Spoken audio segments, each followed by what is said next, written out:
Kia ora, good morning. So I'm up, I'm having a cocoa. I actually passed out really early. I I honestly truly thought I was only going to be having like a nap after I had my dinner, and I woke up just before midnight, like 11 something. It's a bit of a shock. Um, I I got up to go to the bathroom at one point, like about 7, 8 o'clock, and I thought I'd be awake, and I immediately passed back out again. It's like how do I explain it? Since I found my peace, since I let go, since I was told it's okay to let go now, that the rest of the world is picking up the fight for me, that I can lay it all down. I cleared out my Instagram. I started just focusing on getting to Switzerland, ever since I decided Switzerland was where I needed to go, ever since I started letting it all go, I've just been sleeping so soundly, and it's almost like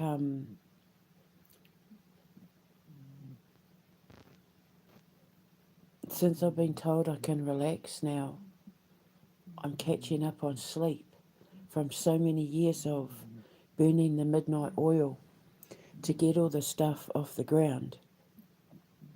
And now that everything's starting to take flight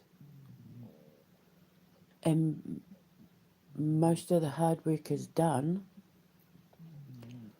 I'm allowed to make it about me now. And so I'm catching up on sleep and resting and recuperating and just sitting in my peace and quiet. And it's just been like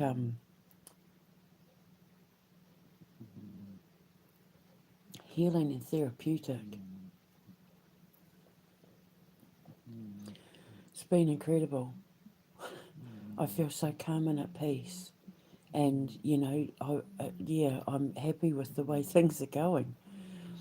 So I woke up, like I said, just after 11ish and started scrolling through my Twitters, checking on Bestie and that, and seeing everything. And all this stuff started cropping up about places around the world that were giving me ideas for, I always put a lot of pins and ideas for like costumes and building design and set designs and that for all of my movies, my books, and the last couple of posts that you'll see that I've put up are all screenshots of different places around the world that inspire animation and set design ideas, um, for like Lucian's Dragon, and with a little help from my friends, and the Harvest Moon Goes Hunting, and Message in a Bottle, and even like The Why Woman, because I've written so much stuff. But yesterday it dawned on me, there's one thing I haven't covered,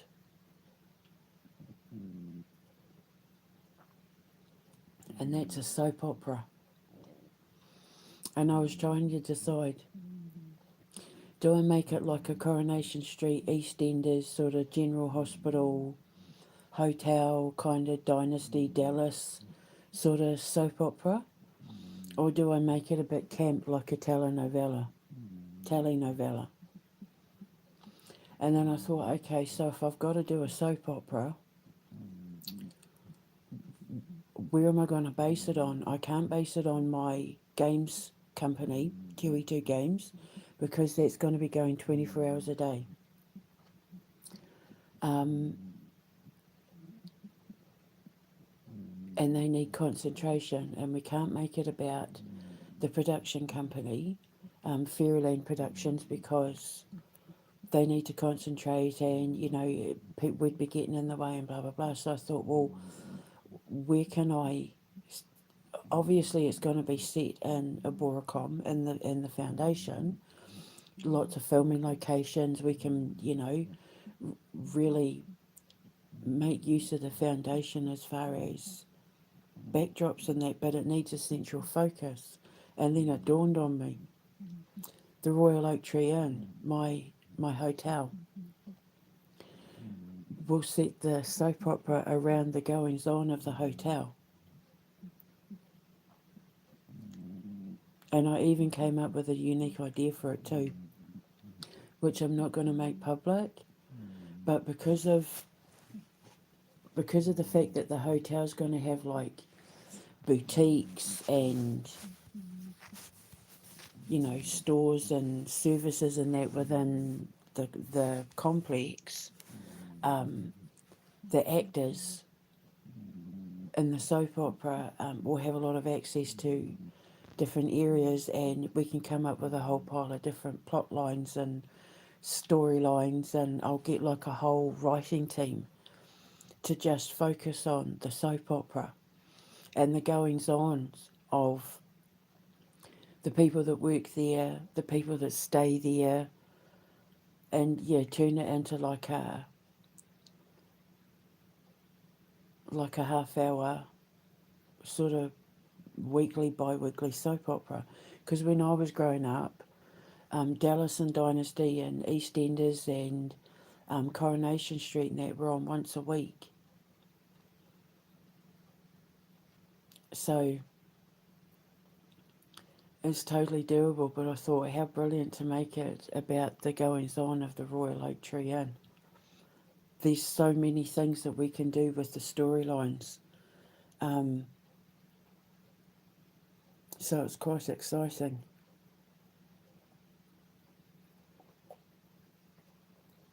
Because obviously we'll have real staff, but when we're shooting episodes in that, we'll have actors playing stuff. So, yeah, so that's my soap opera.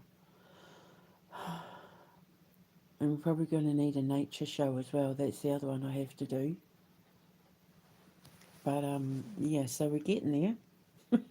Soap opera. I just don't know whether to camp it up or make it sort of more like EastEnders and Coronation Street, sort of Dallas and Dynasty, where it's a bit more serious.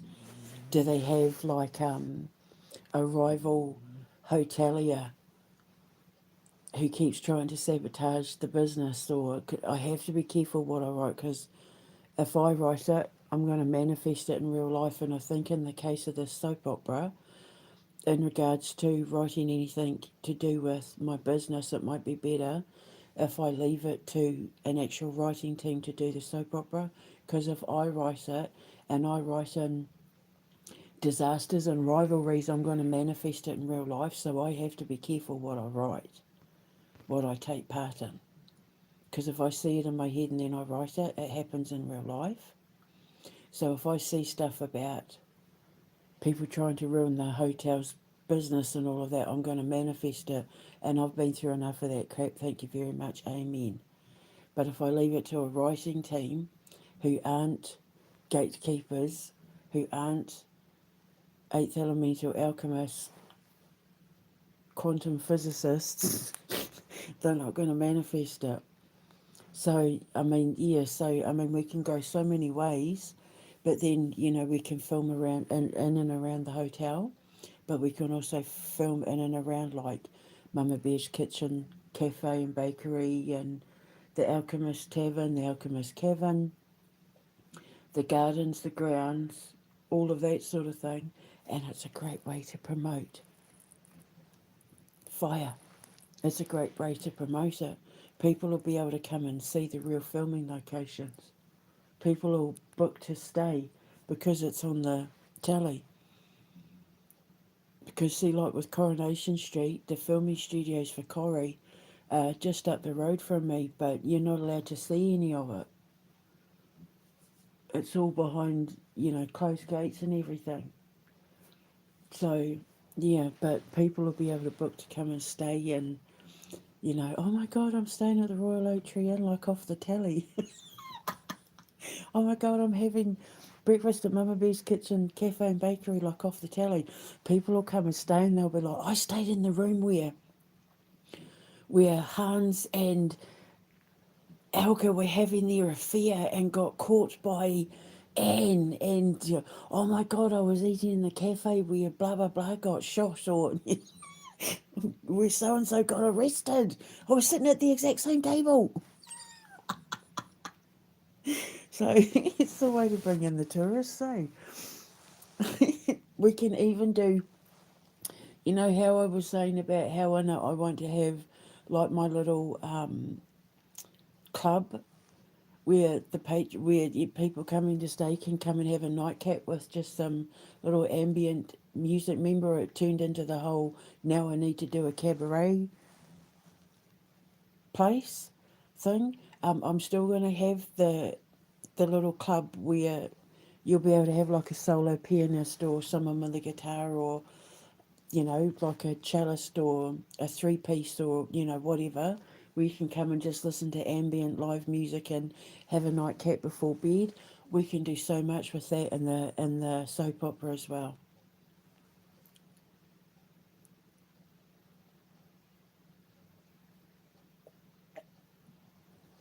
So I'm just sipping my cocoa.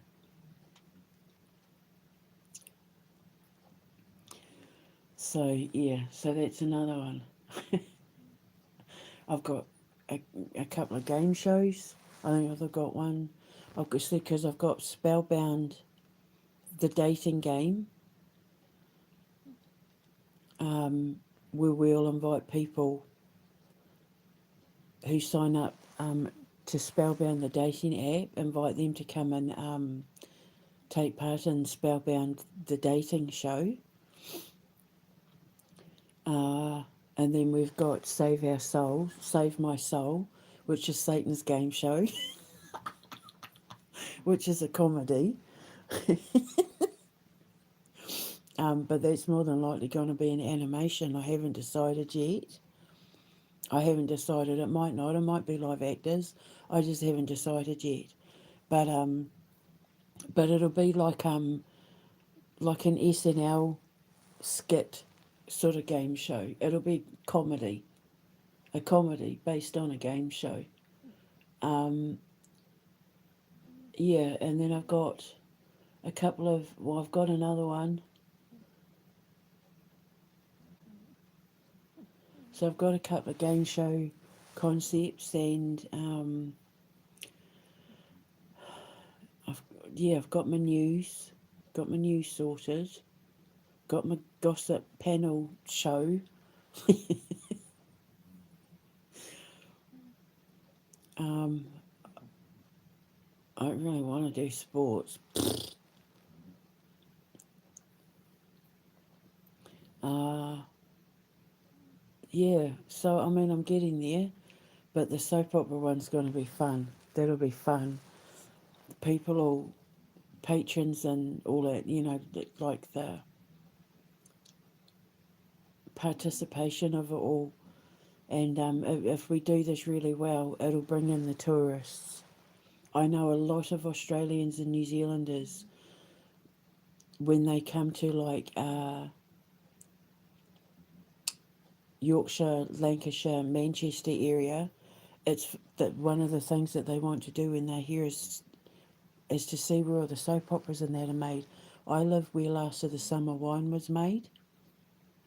Holmfirth is. I've actually got photos of their headstones, of you know, some of the actors' headstones, Wallace and Gromit, Peter Sallis, and all of that. So and not that that was a soap opera, but then Hollyoaks is made round here, and